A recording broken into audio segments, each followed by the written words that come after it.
நீங்கள் பார்த்துக் கொண்டிருப்பது உங்கள் விஜய். சுக்லாம் பரதரம் விஷ்ணும் சசிவர்ணம் சதுர்புஜம் பிரசன்ன வதனம் தியாயேது சர்வவிக்னோபசாந்தயே. காலையில் இந்த ஸ்லோகத்தை சொல்லி பெருமானை வணங்குவது எத்தனையோ நன்மைகளை கொடுக்கும். நம் ஒவ்வொருவருக்கும் விருப்பம் தீமைகளெல்லாம் தொலைய வேண்டும், நன்மைகளத்தனையும் ஏற்பட வேண்டும், தூய்மையாக வாழ வேண்டும், சிறப்பாக வாழ வேண்டும், செழிப்போடும் நிம்மதியோடும் இருக்க வேண்டும். இது ரொம்ப கஷ்டமானதல்ல, ரொம்ப அதிகமாகவும் நாம் கேட்கவில்லை. கோடி கொண்டா 10 கோடி கொண்டான்னு கேட்டால் அதிகம். செழிப்பாக இருக்கணும், சிறப்பாக இருக்கணும், நிம்மதியாக இருக்கணும். இது ஏழையினிடத்திலிருந்து பணக்காரன் வரை மொத்த பேரும் கேட்கக்கூடியது. இதற்குத்தான் ரிஷிகள் வழிகாட்டி உள்ளார்கள். சீரும் சிறப்புமாக இருக்க, புகழோடு விளங்க, நிம்மதியோடு இருக்க எத்தனை வழிமுறைகள். அதை நாம் புரிந்து கொள்ள வேண்டும். விதுரன் திருதராஷ்டிரனுக்கு உபதேசிப்பதே அதைத்தான். நீ என்னென்னமோ சொத்து சேர்க்கணும்னு நினைச்சு கொண்டு கடைசியில் கூடாத பல காரியங்களை செய்கிறாய். உனக்கு ஏற்காத பொருந்தாத பல செயல்களில் ஈடுபட்டிருக்கிறாய். அதிலிருந்து விட்டுவிடு. நாளைக்கு என்ன ஆகிடும்? இதனால் நமக்கு ஒரு திருப்தி ஏற்பட போகிறது. இந்த இடத்துல ஒரு சொத்து இருக்குது, அந்த சொத்து எனக்கு கிடைச்சிட்டா அதனால் நான் ரொம்ப திருப்தியாக வாழ போகிறேன் என்று நான் புரிஞ்சுட்டேன்னு வச்சுங்களேன்.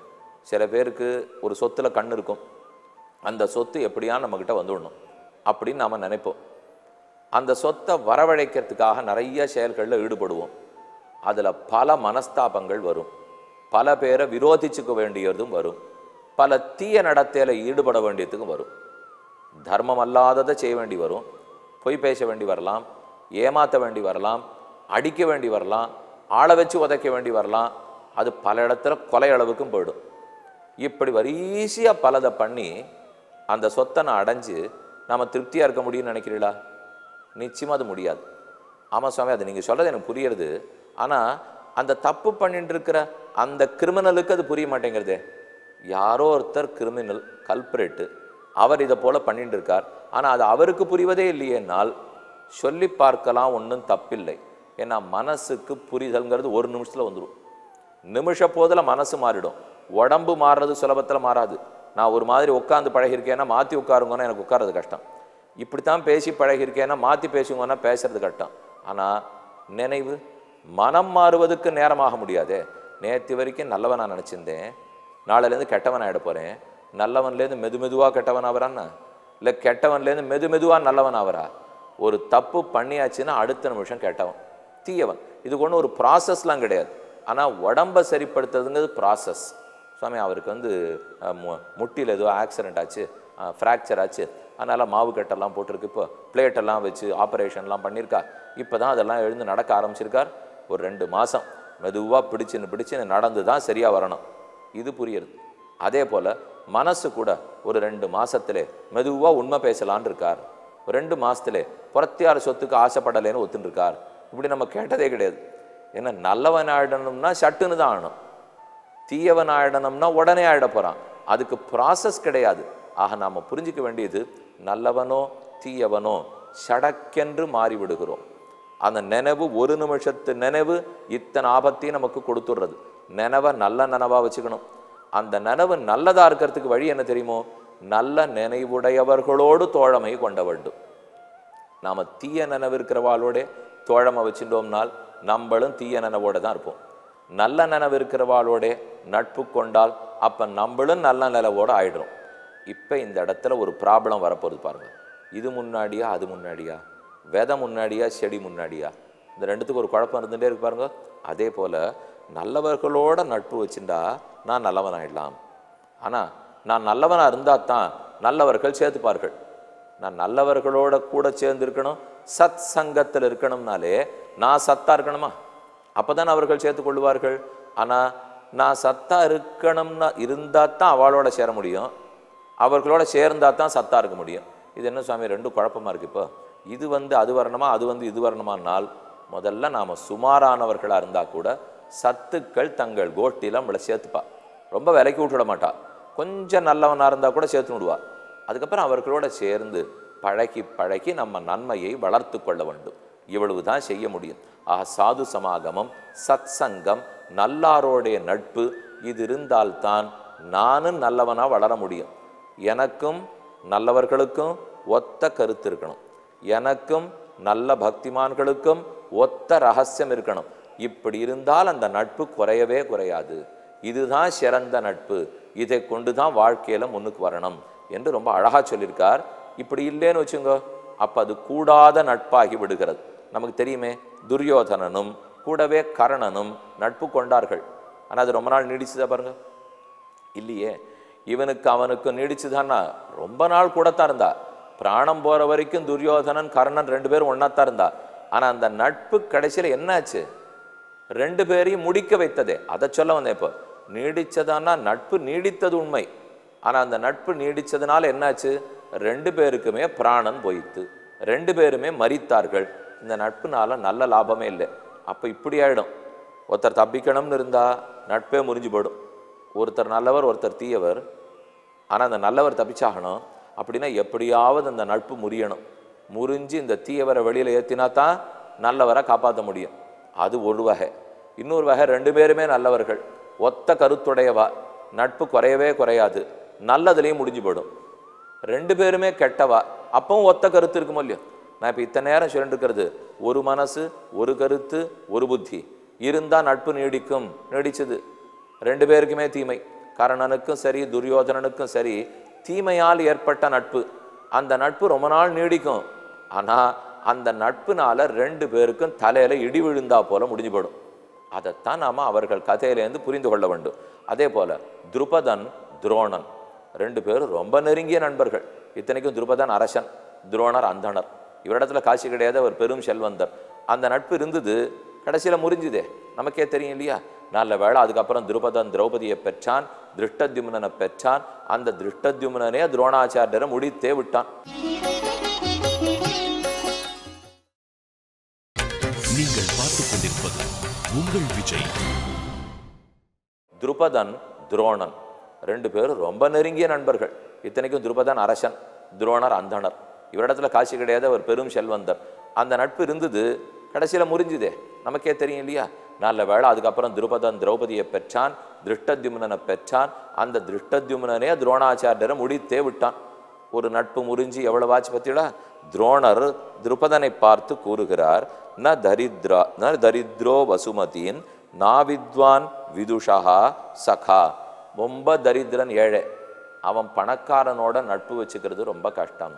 அதே போல ரொம்ப படித்தவன் அவன் படிக்காதவனோட நட்பு வைத்துக் கொள்வது கஷ்டம். ந சூரஸ்ஸ சகா க்லீபக. ஒரு கோழை அவன் பெருத்த வீரனோடே நட்பு வைத்துக் கொள்வது இயலாது. ஆகவே ஹே துருபத மன்னவனே, உனக்கும் எனக்கும் நட்பு ஒத்து வராது, பொருந்தாது. நீ நானும் நண்பனா இருக்க முடியாதுன்னு விட்டார். அது என்ன பொருந்தித்து அந்த கதையை இப்ப நான் சொல்றதுக்கே வரல. துருபதனுக்கும் துரோணருக்கும் இருக்கும் நட்பு முறிந்தது, அதுவும் பார்த்துட்டோம். கர்ணனுக்கும் துரியோதனுக்கும் இருந்த நட்பு முறியவே இல்லை, கடைசி வரைக்கும் இருந்தது. ஆனா ஆளே முடிஞ்சு போயிட்டார்கள். ராமனுக்கும் சுக்ரீவனுக்கும் நட்பு இறுதி வரை நீடித்தது, 2 பேரும் வாழ்ந்தார்கள். ராமனுக்கும் விபீஷணனுக்கு இருக்கிற நட்பு இறுதி வரை நீடித்தது, 2 பேரும் வாழ்ந்தார்கள். இதை ஒரு டேபுலர் காலமாட்டம் போட்டுங்க. இப்போ என்னென்ன நட்பு நமக்கு தெரிஞ்செல்லாம் நட்பெல்லாம் போடுவோம். ராமன் குஹன், ராமன் சுக்ரீவன், ராமன் விபீஷணன், இப்படி வச்சுப்போம். அதே சமயத்தில் துரியோதனன் கர்ணன், துருபதன் துரோணன், இதையும் வச்சுப்போம். அதே சமயத்தில் அப்போ துருபதன் துரோணன் முறிஞ்சுது, துரியோதனன் கர்ணன் முறியலே, ராமன் சுக்ரீவன் முறியலே. ஆனால் இது மொத்தத்தையும் அடிப்படை எடுத்து பார்த்தீங்கன்னா என்ன தெரியும்? நல்ல தன்மை அடிப்படையில், நல்ல எண்ணத்தின் அடிப்படையில் ஒத்த கருத்துடையவர்கள் சேர்ந்தால் நீடிக்கும், நன்மையில் முடியும். ஒரு நட்பு நன்னா இருக்கணும்னு வச்சுக்கோ. நமக்கு ஒருத்தர் நண்பராக இருக்கணும்னாலே எதில் அவளுக்கு பொருத்தம் இருக்கணும், ஒற்றுமை இருக்கணும் தெரியுமோ? முதல்ல கெட்டன்னு இருக்கக்கூடாது. ஏதான ஒரு பர்டிகுலர் சமாச்சாரத்தை முடிச்சுக்கிறதுக்காக நட்புனாலே அது பட்டுன்னு போயிடும். இதை நடத்திக்கிறதுக்காக அவரோட ரொம்ப ஃப்ரெண்ட்ஷிப்போடு இருக்கும். இப்போ கை குளிப்புறோம், பேசுகிறோம், நித்தியம் வீட்டுக்கு போகிறோம், பால் சாப்பிட்றோம், பழம் சாப்பிட்றோம், எல்லாம் இருக்கும். எதுக்குன்னா அந்த ஒரு வேலை நடக்கிறதுக்காக. அந்த வேலை முடிஞ்சு போச்சு, நட்பே முடிஞ்சு போயிடும். அப்படிப்பட்ட நட்பை பற்றி நான் சொல்லவே இல்லை. அது ஒரு டெம்பரரி நட்பு. அந்த நட்பு இருக்கட்டும் போகட்டும், முடிஞ்சு போச்சு. அப்போ அந்த ப்ராஜெக்ட் முடிஞ்சு போச்சுன்னா நட்பே முடிஞ்சு போச்சு. நம்ம இப்போ பார்க்கறது எந்த ஒரு ஹேதுவாக காரணத்தை பற்றி இதற்காகங்கிற இருக்கிற நட்பல்ல, பொதுவான நட்பு, நல்ல நட்பு. அது எப்படி இருக்கும்னால் சில அடிப்படை தேவை. கல்வி கேள்விகளில் ஒத்திருத்தல் நலம். இவரும் படித்தவர், இவரும் நல்ல சிந்தனையாளர், இவரும் படித்தவர் சிந்தனையாளர், அதில் ஒற்றுமை இருக்கணும். ஆனால் நீங்கள் இன்னொரு கேள்வி கேட்பிருப்போம், சாமி ரொம்ப படித்தவர்னாலே 2 பேருக்கு ஒத்து போகாதுன்னாலே, நல்ல சிந்தனையாளர்கள்னாலே ஒத்து போகாதே. 2 டாக்டர் ஒத்து போகிறோ, 2 வக்கீல் ஒத்து போகிறோ, நீங்கள் 2 உபன்யாசகால ஒத்து போவீளோ, யாரும் போகிறதில்லை. அப்புறம் எதுக்கு இதை சொல்கிறீர்னால், நான் இப்போ எது தப்பு நடக்கிறதோ அதை நான் சொல்லவே வரல. இப்போ நிஜத்தில் எதை நடக்கணும்னு சொல்ல வரேன். நிஜமாவே 2 சங்கீத வித்வான் இருக்கார், அவ 2 பேருக்கு நட்பு இருக்கும். இல்லைன்னு ஒரு திரியா நம்ம ஒதுக்கக்கூடாது. ஏதோ ஒரு 10 பேருக்கு இல்லைங்கிறதுக்காக எல்லாருமே அப்படியாண்ணா, அந்த 10 பேரும் ஒன்று சண்டையெல்லாம் போட மாட்டார்கள். கொஞ்சம் போட்டி மனப்பான்மை பொறாமல் இருக்கும். எடுத்து சொல்லிட்டோம்னா அவர்களும் புரிஞ்சு விடுவார். ஏன்னா இவ்வளவு தூரம் வந்திருக்கோம்னு சொன்னால் 2 பேர் சிறந்த நீச்சல் வீரர்கள், பந்தயம் ஓட்ட பந்தயம் இருக்குது, போட்டி இருக்கத்தான் இருக்குது. அதுக்குன்னு அவருடைய நீச்சல் திறமையை பார்த்து இவர் புகழ மாட்டாரா? இதை பார்த்து அவர் புகழ மாட்டாரா? கண்டிப்பாக இருக்கும். எப்போ தெரியுமா அதற்குள்ள மாறுபாடு வரும்? ஒருத்தர் நிஜமாவே திறமையுள்ள நீச்சல் வீரர், அவரை பார்த்து அந்த திறமையே இல்லாத இன்னொருத்தம் பொறாமப்படுறான், அப்போதான் வம்பு வெடிக்கும். சமமான திறமை 2 பேருக்கு இருந்துன்னு வச்சுங்க, என்ன பண்ணாலும் பொறாமப்பட மாட்டா. காம்படிஷன் இருக்குமே தவிர அந்த பாட்டு அவர் பாடினா தானே நல்லா இருக்கும். அப்படி நம்ம ஒத்துக்கிறாள் இல்லையோ, அதே போல சமமான கருத்தை உடைய நல்ல விற்பயிற்சி மல்யுத்த வீரர்கள், சமமான பாட்டு வித்வான், சமமான உபன்யாசகர், சமமான பண்டிதன், அப்படி இருக்குமானா கண்டிப்பாக தப்பு நடக்கவே நடக்காது. அவர்களுக்கு மனசு ஒத்து போயிடும். என்ன ஒன்று, இவர் ஓஹோன்னு படித்தவர் வித்வான், அவருக்கு ஒன்றும் தெரியாது. ஆனால் இந்த இப்போ அடியன் இருக்கேன், வசிஷ்டாச்சாரியர் இருக்கார், நான் வசிஷ்டரை பார்த்து என்ன இவர் பெருசாக படிச்சுட்டார்னு பேர் வாங்கிட்டார். இப்போ நானும் தான் படிச்சிருக்கேன். என்ன இது நான் சொன்னேன்னா நான் தானே முட்டாள். வசிஷ்டாச்சாரியர் படித்தவராம், விஸ்வாமித்திரர் படித்தவராம், இன்னும் உலகத்தில் நாங்கள்லாம் படிக்கலையான்னு கேட்டால் அப்போ அது ஒன்றும் இப்போ கிட்டக்கே இல்லையே. நான் அவர் எங்கே இருக்கார், நாம் எங்கே இருக்கேன். அதே கடைசியில் பாருங்க, விஸ்வாமித்திரரும் வசிஷ்டரும் ஒத்து போயிட்டா இல்லையா? எத்தனை இருந்தாலும் ராமனை விஸ்வாமித்திரர் கேட்கச்சே, வசிஷ்டர் கொடு தசரதா உன் பிள்ளை நன்மைக்காக கேட்கிறார். ஏன்னா எத்தனையோ போட்டி 2 பேருக்கு இருந்தது. ஆனால் கடைசியில் இவர் அவர் புகழ்ந்துட்டார், அவரை இவர் புகழ்ந்துட்டார். அதனால சமமான கல்வி கேள்வி இருந்தால் நட்புல குறை வரவே வராது. அதில் ரொம்ப தாழ்ந்ததாக இருந்துருத்துன்னு வச்சுங்க, இவருக்கு படிப்பே கிடையாது சாமி, இவர் ரொம்ப படிச்சிருக்கார், அப்படி கூட நட்பு வரும், குறையில்லை. ஏன்? கண்ணனிடத்தே சஞ்சயன் நட்பு கொள்ளவில்லையா? சஞ்சயனாவது வேதவியாசரிடத்தில் படித்தவர், கண்ணனோட ஒரு மாலாக்காரர், ஒரு கூனி, ஒன்றுமில்லாத வண்ணான், இப்படி யாரையோ தேடி பகவான் போயிருக்காரே, அவர்களோட நட்பு கொள்ளவில்லையானால் அந்த இடத்துல வேற சாமியம் இருக்கு. என்னன்னுட்டு, இவன் நமக்குன்னு சீடன்கிற ஆசை கண்ணனிடத்துலையும் இருக்கு, இவர் தான் நமக்கு சுவாமிங்கிற அதே எண்ணம் பக்தனிடத்துலையும் இருக்கு. அப்ப பக்தன் ஆண்டான் அடிமை, பக்தன் பகவான், பகவானுக்கு பக்தனுக்கு நட்பு ஏற்படுறது என்ன? அவ 2 பேருக்கு ஏணி வச்சா கூட எட்ட போறது இல்லை. ஆனா எதுல சாமியம் வந்துடுறது, எதுல சமமாயிடுறான்? அவனை இவன் ஒத்துனுட்டான், இவன் அவன் ஒத்துனுட்டான். அந்த ஒத்துக்கொள்ளுதல் நமக்கு இருந்துடுத்துன்னு வச்சுங்க, ரொம்ப பெரிய வித்வான், மெத்த படித்தவர், சிறந்த பாட்டுக்காரர், சிறந்த நீச்சல் வீரர், அவரோட எனக்கு நீச்சலே அடிக்க தெரியாட்டா கூட நான் நட்பு கொள்ளலாம். ஆனா அவரை நான் மொத்தமா ஏத்துக்கிறதா இருக்கணும். ஆனா நான் என்ன பண்ணுவேன்னா, எப்ப எனக்கு தெரியாதோ அப்ப போட்டி மனப்பான்மை வளர்த்துண்டு பொறாமையை வளர்த்துனுட்டேன்னா, லோகத்துல இன்னைக்கு பல இடத்துலையும் நடக்கிறது. எந்த துறையில இருக்கிறதா இருந்தாலும் ரொம்ப ஒருத்தருக்கு ஒருத்தர் பேசிக்கொள்ளாமல் பொறாமையெல்லாம் எப்போ வரும்னால், இவர் நிஜமா நன்னா படிச்சிருக்கார், அவருக்கு அது இல்லை, அங்கதான் பொறாமை அதிகமா இருக்கும். சமமா படிச்சவாள்னு வச்சுங்க, அப்ப பொறாமைன்னு சொல்லலாமே தவிர அதனால புகழாத பட மாட்டா, தப்பா நினைச்சுடவே மாட்டா. என்னதான் இருந்தாலும் அவர் தான்னா, என்ன இவரும் ஒத்துப்பார் அவரும் ஒத்துப்பார். வீரனுக்கு வீரன் கொண்டாடாத போக மாட்டான், பாட்டுக்காரருக்கு நல்ல பாட்டுக்காரர் கொண்டாடாத போக மாட்டார். என்ன ஒரு போட்டி இருக்க போறது, ரொம்ப பொறாமை இருக்காது.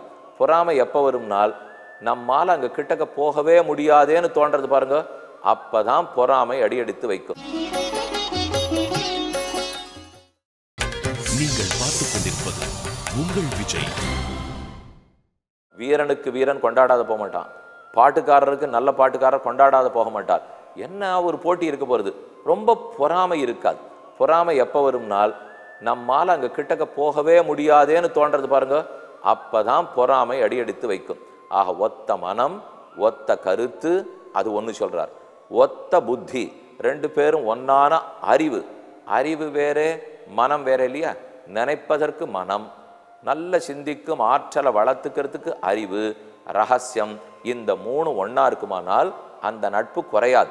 அப்ப கல்வி கேள்விகளில் சமமா இருக்கணும், பொதுநல நோக்கு இருக்கணும். ஒரு நட்பு நன்னா மலரணும்னு வச்சுங்க, இவனுக்காக அவனும் அவனுக்காக இவனும் தன்னலம் கருதாமல் பண்றதுக்கு தயாரா இருக்கணும். அப்பதான் நல்ல நண்பர்களா இருக்க முடியும். சிறந்த படித்தவனா இருக்கணுங்கிறது உண்மை. அதே சேல பெறத்தியார் நன்னா இருக்கணுங்கிற எண்ணம் இருக்கணும். எனக்குன்னு மட்டும் வாழாமல் பெறத்தியாருக்கு வாழணுங்கிற ஆசை இருக்க வேண்டும். நன்னா எல்லாரும் வாழட்டும் என்கிற திறந்த மனது இருக்க வேண்டும். இது இருந்தால் நட்பு தாராளமாக நன்றாக மலரும். இந்த கருத்து இருக்கா? இந்த ரகசியங்கள் ஒத்தருக்கொத்தர் ஒன்னா இருக்கா? மனம் ஒன்னா இருக்கா? பார், நட்பு குறையாமல் இருக்கும். ஆனா அப்படி நீ பிடிச்சிக்கலையே திருத்தராட்டா, நீ யாரை நண்பனா கொள்ளணுமோ அதை கொள்ளாமல் உன் பிள்ளைன்னு பார்த்திருந்தியானா அவர்களோட ஒத்தே போறதில்லை. ஏன்னா இவர்கள் வேற கோட்டி, அவர்கள் வேற கோட்டி. அதை புரிந்து கொள்ளுவாய் என்று கூறுகிறார்.